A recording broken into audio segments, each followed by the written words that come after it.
Oke, assalamualaikum warahmatullahi wabarakatuh. Jumpa lagi sama Umi, Ratu Nolainya Indonesia, sang maestro ya Jember, yang punya salam 3 jari nolai. Jangan lupa bahagia, bahagia, bahagia. Nah, siapa yang datang saya tidak tahu. Kita fokus aja di kamera. Kamera mana? 1, 2, 3, 4, 5. Oke, kita fokus semuanya dari sini. Nah, di malam yang berbahagia ini menjelang tahun baru 2021, whatever, saya nggak peduli tahun 2021, 2022, yang jelas saya kerja mencari nafkah yang halal. Nah, ini semuanya bisa kalian lihat ya, Kimen, gede-gede Kimen. Tuh, Waalaikumsalam sebentar. Waalaikumsalam, silakan duduk dulu sebentar ya. Kalian bisa tahu ini adalah anugerah Allah Subhanahu Wa Taala yang paling Umi sayangi, yang paling Umi cintai. Ini pemberian daripada penggemar-penggemar Umi semuanya. Jadi jangan dibilang kalau super itu nggak ada fansnya ya men, apalagi fokus sama Ratu Nolai yang satu ini. Bisa kalian lihat men, iki pakes ya men, kayak wow. Hei kamera 2, kamera 3. Ini pakes dikasih penggemar Umi. Ini ada nangka, sampai dibanting ya, wah kita rezeki loh men. Nih, terus ada nangka, ada jagung tadi pas Umi ngisi apa namanya? Kembali duduk dengan sempurna. Ini ada jagung juga dikasih Nolai Mania, ya kan? Ada pisang. Ini semalam Umi kirim ada di daerah Bondowoso di arak-arak sana. Pas ada di Pasar Maesan Umi diberhentikan. Umi kira Umi ditilang guys. Oh ternyata guys. Aku dikasih belanjaan loh guys. Dikasih wortel, dikasih bawang pre, dikasih pisang. Ini tadi dapatnya apa ini? Ambil pasir ya? Kan kamera 2 tadi yang tahu. Ambil pasir tadi dikasih jagung 1 karung guys. Tuh, nikmat mana yang kau dustakan sebagai hamba Allah yang sempurna? Mau bersyukur bagaimana kalian? Mau berterima kasih bagaimana kepada yang kuasa? Ini masih di depan mata kalian guys. Belum di belakang mata kalian. Banyak sekali rahmat, berkah, barokah, limpahan rezekinya melalui fans-fansnya Umi yang ada di luar sana. Mohon maaf guys ya, fans saya bukan cuma orang kaya aja, mohon maaf. Orang nggak punya banyak, petani banyak, nelayan banyak, buruh banyak, supir apalagi, supir number 1. Cuma supir Indonesia yang bisa begini, ya kan, ya kan? Oke, ini dikasih apa namanya? Duh ya Allah, oh dipace tadi dipace, Umi kirim batu cor dipace di salah satu pondok pesantren. Dia jualan kacang, nggak taunya Umi dikasih, terus dikasih pisang lagi, tahu nggak ya Allah, alhamdulillah. Kalau AC dibeli ya men ya, nggak dikasih men, tuku men. Apalagi TV bukan asuransi ya guys, beli. Oke, Umi sepintas saja yang menyampaikan. Ini dikasih orang di Maesan di Bondowoso, kasih Bondowoso ini. Ini tadi jagung dikasih waktu ambil pasir. Oke, Umi ini hanya menyampaikan sekilas saja. Sekilas saja rahmat Allah yang Allah berikan, yang Allah limpahkan, yang Allah turunkan kepada semua hambanya yang mau bersyukur, semua hambanya yang mau berdoa, dan semua hambanya yang mau meminta. Sebab begini. Ut'uni abtajib lakum, mintalah kau kepadaku. Akhirnya kedua bunuh wa ta'ala, beli dua bunuh minolai. Debuna wa ta'ala, ut'uni abtajib lakum, mintalah kau kepadaku, apa yang kau minta pasti akan kuberi. Mohon maaf guys, saya nggak pernah minta sama yang kuasa, ya Allah datengin wortel ke rumah saya. Buset, saya nggak pernah minta itu guys. Saya nggak minta, ya Allah datengin pisang ke rumah saya, tidak. Saya minta, ya Allah berikanlah saya dan keluarga saya kecukupan. Nah, kecukupan itu absolut men, absolut, mencakup semuanya yang ada di bumi dan di langit. Satu contoh, kecukupan, rahmat, nikmat. Itu kecukupan, ketenangan hidup, kesehatan jasmani dan rohani. Itu kecukupan guys. Kalau ini semuanya, ini hanya apa ya? Ekstra pemberian ekstra dari yang kuasa. Umi pernah bilang sama kalian, semua yang ada di bumi itu dikasih free of cash sama yang kuasa, dikasih gratis guys, gratis men. Lalu kamera 2 aktif ya, dikasih gratis. Jagung ini intinya yang ditanam lo cuma satu wil sak mene, iso tumbuh sak mene. Coba ya opo, apa nggak gratis? makhluk di bumi, di dalam tanah itu juga tumbuh. Tanah pun juga tumbuh. Kenapa Umi bilang tanah itu tumbuh? Karena bisa menghasilkan tanaman seperti ini. Ini tanaman liar, guys. Dari saking kepinginnya ngasih Umi, guys, dikasih cuma-cuma, guys. Ini nangka dikasih cuma-cuma loh, guys.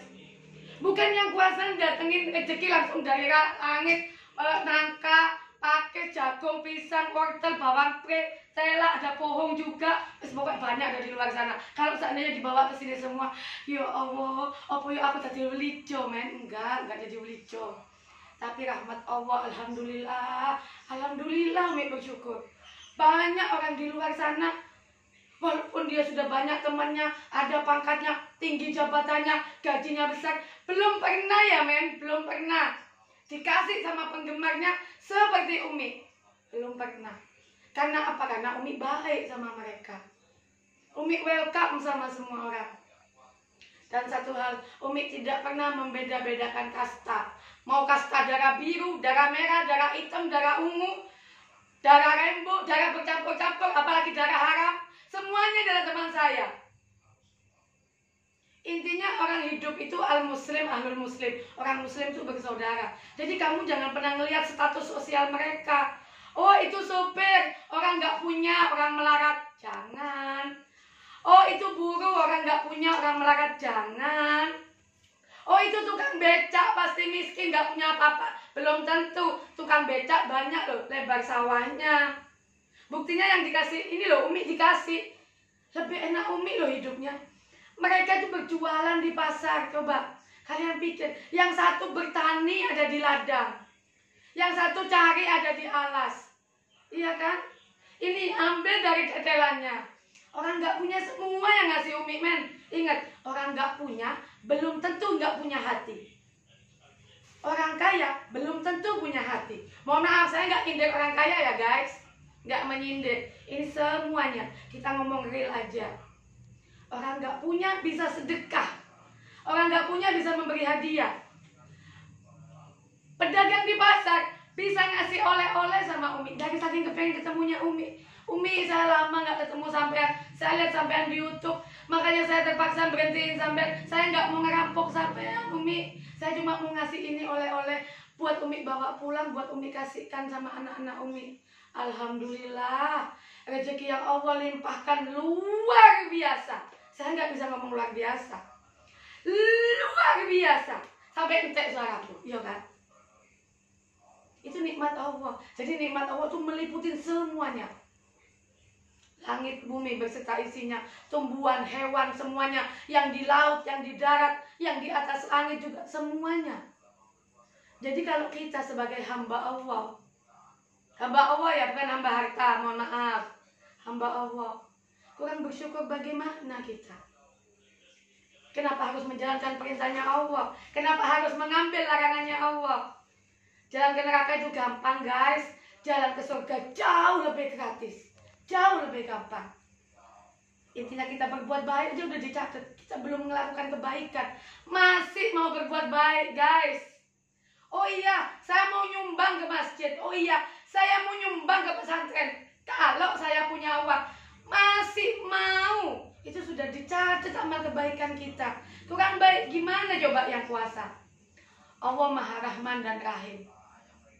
Kalau Allah itu Maha Rahman dan Rahim, Maha Pengasih, Maha Penyayang.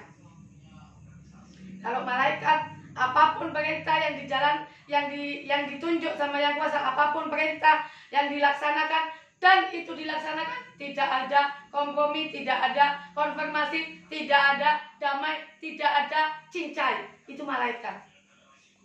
Malaikat, saya kasih contoh satu. Malaikat mencabut nyawa. Malaikat maut. Maut, mencabut nyawa. Tidak ada ceritanya malaikat itu bisa dikompromi guys. Malaikat maut, telepon ibarat lah. Kita kasih contoh aja. Malaikat maut, saya jangan dicabut sekarang ya. Saya masih mau ngumpul-ngumpulin dulu, mau sedekah dulu, mau perbanyak masjid dulu. Seminggu lagi kamu cabut nyawa saya. Gak ada men, gak ada. Sesuka hatinya malaikat mau nyabut nyawa kalian tuh kapan saja. Gak tahu siang malam, 24 jam. Itu malaikat maut.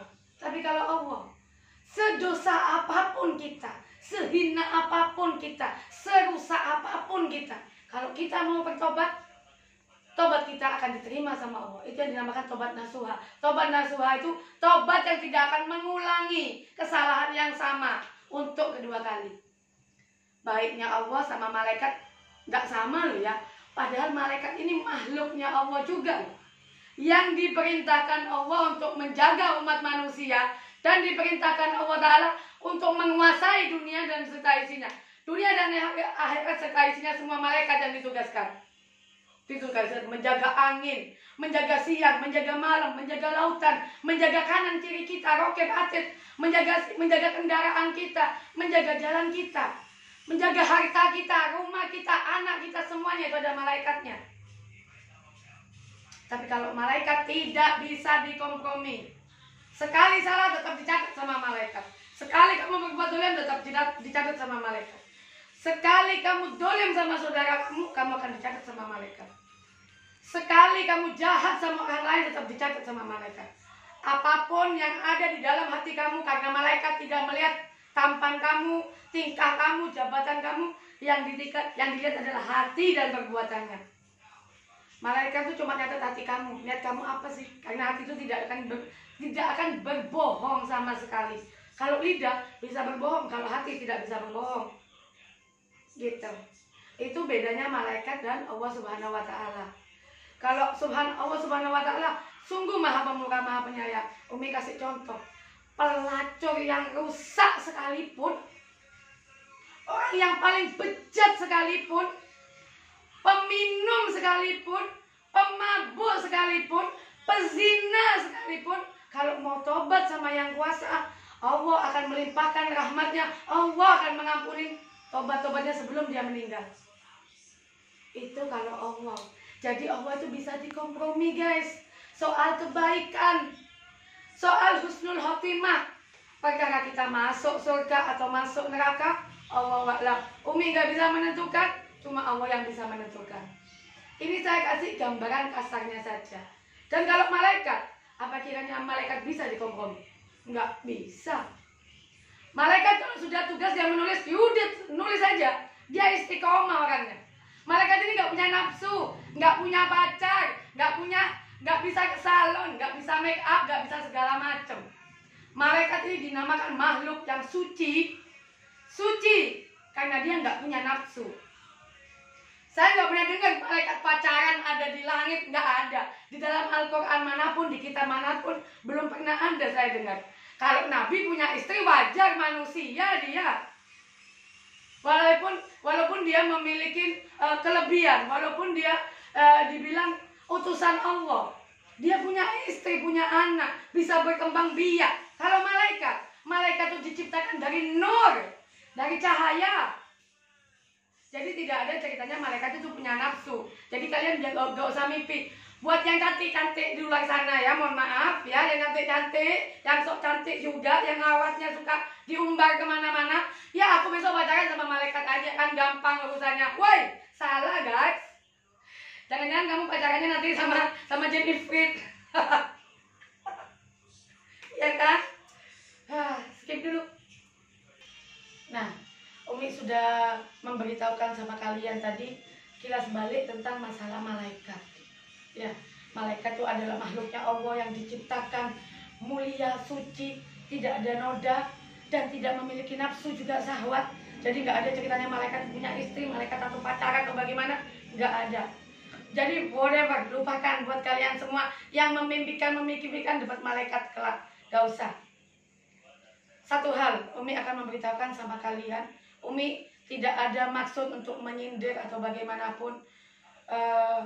Mohon maaf ya sebelumnya ya. Banyak orang yang konsultasi sama Umi, terutama orang yang nakal-nakal. Mohon maaf, saya tidak mengurangi rasa hormat Umi kepada kalian semuanya.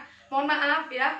Ya, banyak pemabuk tanya sama Umi, banyak pezina tanya sama Umi, banyak pelacur tanya sama Umi. Umi, kiranya saya ini orang paling hina Umi, paling kotor, paling bejat sudah Umi. Kiranya saya bisa diampuni nggak sama yang kuasa? Bisa. Kenapa nggak bisa? Sebelum nafas lepas dari badan, sebelum nazak, sebelum diambil sama sakratul maut, kalau kita mau bertobat, tobat kita diampunin sama Yang Kuasa. Jadi buat kalian gak usah berkecil hati, gak usah kalian putus asa. Saya ini terlalu banyak, saya ini pendosa, saya gak bakal diampunin. Gak usah bilang seperti itu. Semuanya pasti ada hikmahnya, semuanya pasti akan dituntun sama Yang Kuasa. Jadi buat yang orang ngaku-ngaku sok suci ya, orang yang sok suci, mohon maaf ya, orang sok suci, jangan suka menghina orang yang nakal. Ya, jangan suka menghina pemabuk. Jangan suka menghina pelacur. Saya mau ngomong apa sih bahasanya pelacur sing halus iki opo? LC, jangan pernah menghina. Belum tentu loh kalian seperti mereka. Kalau dia udah jelas bejat men, tapi kalau dia bertobat sama seperti bayi yang baru lahir, dilahirkan sama orang tuanya ke muka bumi dalam keadaan suci. Dan buat kalian orang yang ngaku-ngaku sok suci, hello, apa kabar? How are you? Baik-baikkah Anda? Benarkah Anda suci? Sesuci apa kalian? Kalian lahir aja keluar darah, nangis. Ibu kalian bahkan sampai berak-berak ngeluarin kalian. Sucinya kalian dari mana? Mohon maaf ya, saya tidak menyinggung orang lain atau bagaimana. Saya memberikan gambaran, saya memberikan penjelasan. Seperti ini kehidupan. Jadi jangan pernah kalian ngaku sok suci. Tidak ada orang yang suci, dan tidak ada orang yang hidup di dunia tidak membutuhkan tangan, uluran, bantuan orang lain. Mulai dari lahir kita dibantu sama bidan, kita mati dimatikan, dibantu sama tetangga. Yang matikan malaikat maut, yang bantu pasti tetangga di samping-samping kita, saudara kita semuanya. Kalau kita lahir, kita itu gembira, diketawain, ya kan? Alhamdulillah anak saya lahir, ya kan? Gembira, bahagia. Kalau kita mati, semua pada nangis. Coba, apa yang dibawa? Apa yang dibawa? Kalau kalian mati, kalian mau bawa apa? Pangkat kalian yang usianya cuma 10 tahun, 20 tahun, paling pol juga 30 tahun. Tabungan kalian gak akan bisa menolong. Status sosial kalian nehi. Yang bisa membantu kalian itu cuma amal kalian, ibadah kalian, zakat kalian, sholat kalian, tawaduk kalian kepada orang tua, tunduknya kalian kepada orang tua. Itu aja yang bisa. Doa anak soleh itu yang diterima sama Allah. Ingat, doa anak soleh itu yang diterima sama Allah. Bukan suami, bukan istri. Doa anak soleh itu yang diterima sama Allah. Ya kan? Kalau suami mendoakan istri wajib, kewajiban. Istri mendoakan suami kewajiban. Tapi yang akan membantu kita adalah doa anak soleh itu yang akan membantu. Satu. Kedua kali, amal ibadah kita yang ikhlas yang kita keluarkan telah akan membantu kita. Amal ibadah bukan simpenan istri di luar sana ya guys. Istri yang cantik simpenan ada di luar sana tidak menjamin kita akan masuk surga guys. Ya kan? Tabungan yang jumlahnya banyak ada di bank sana tidak menjamin kita masuk surga. Itu hanya kertas guys. Dikasih korek, dibakar, habis semuanya. Rumah kita yang mewah, yang gede, kebakaran hangus, satu malam selesai. The end. Jadi apa yang kita banggakan? Tangan dikasih Yang Kuasa free. Ya kan, rambut kita, mata kita cantik. Ya kan, wajah kita selalu disiram dengan air wudhu, keluar cahayanya, inner beauty-nya. Alhamdulillah. Terus apa yang masih mau kita tunggu? Apa yang kita cari? Sebetulnya kamu hidup tuh nyari apa sih? Umi mau tanya sama kamu. Kamu tuh hidup, yang kamu cari ini sebetulnya apa gitu loh. Kita tuh hidup bisa makan, tidur, udah alhamdulillah. Bisa punya pakaian, nutupin aurat, udah alhamdulillah. Sebetulnya saya mau tanya, kalau ada yang bisa jawab, ayo komen sama saya. Komen di bawah channel YouTube-nya Umi. Kalian hidup yang dicari itu apa sebetulnya? Mau cari apa? Popularitas, ketenaran? Ada masanya. Ingat, setiap orang ada masanya. Setiap masa ada orangnya. Bumi akan terus berputar dan berputar. Kadang manusia ada di atas, kadang manusia ada di bawah. Kadang manusia kaya, Dan suatu saat manusia akan dijatuhkan menjadi miskin, berguling-guling di atas tanah. Itu sudah realita kehidupan kita, guys. Jadi jangan pernah sombong. Kalau masih punya jabatan cuma 5 tahun, guys. Jangan sombong ya. Masih punya pangkat, memanfaatkan, menghalalkan segala cara, membuat orang lain ketakutan. Waduh, kalian itu belum mati kan? Kalian itu belum mati udah jadi hantu, nakut-nakutin orang. Apa kalian gak takut karma itu menimpa anak kalian? Ya kan? Sebel, serem. Belum mati, bayangin men. Belum mati, udah jadi hantu. Hantu itu gimana? Kan suka nakut-nakutin orang. Nah kalian itu yang suka nakut-nakutin orang. Pojok jangan ke sana. Di sana tuh kamu diarah, jangan ini. Awas kamu ngelawan sama saya kamu. Kamu lihat aja nanti kamu. Lihat pembahasan saya. Kamu tuh belum mati udah jadi hantu, guys. Belum mati. Terus kalau kamu mati mau jadi apa? Jangan pernah menggunakan kekuasaan yang tidak diridhoin Allah. Jangan pernah menyalahgunakan amanah dari Allah. Mohon maaf, jabatan itu amanah kan? Amanah yang Allah berikan kepada kalian. Besok pertanggungan jawaban nomor 1 kalian dipanggil dulu. Sebelum saya dan teman-teman saya di belakang saya, pemimpin yang akan dipanggil dulu. Orang miskin, hisabnya 500 tahun. Anggaplah 500 tahun. Orang kaya 50.000 tahun belum selesai, guys. Jadi orang miskin lebih selesai dulu masuk surga, udah nyampe di surga, kumpul sama bidadari cantik seperti Umi, iya kan? Alhamdulillah. Jadi Ainul Magdiyah ini Umi, bidadari surga. Amin. Ya kan? Amin. Udah kumpul sama bidadari, kalian para penguasa yang dolim, yang koruptor, suka makan uang rakyat, suka nipu, suka nakut-nakutin, sedih coba diodi. 500 tahun kalian belum selesai urusannya sama yang kuasa. Kenapa Umi menekankan demikian? Saya kasih jawaban satu jawaban saya. Dari mana uang kamu, dilarikan kemana uang kamu? Itu pertanyaannya sangat panjang dan sangat sulit. Buat apa uang kamu? Buat apa hasil korupsi kamu? Buat apa gaji kamu? Buat apa mobil kamu? Dilarikan kemana? Dapatnya dari mana? Itu akan panjang dan lama, guys. Jadi enaknya juga sederhana seperti Umi ini, guys. Tasoki kan goyal gitu aja bincang-bincang Umi sama kalian. Si Bilas cantik-cantik sama istrinya Jember yang punya salam 3 jari nolai. Jangan lupa bahagia. Hidup indah bila mencari berkah. Bye-bye, I love you, bye-bye. Sampai jumpa di channel selanjutnya. Wassalam. Hoi. Dadah.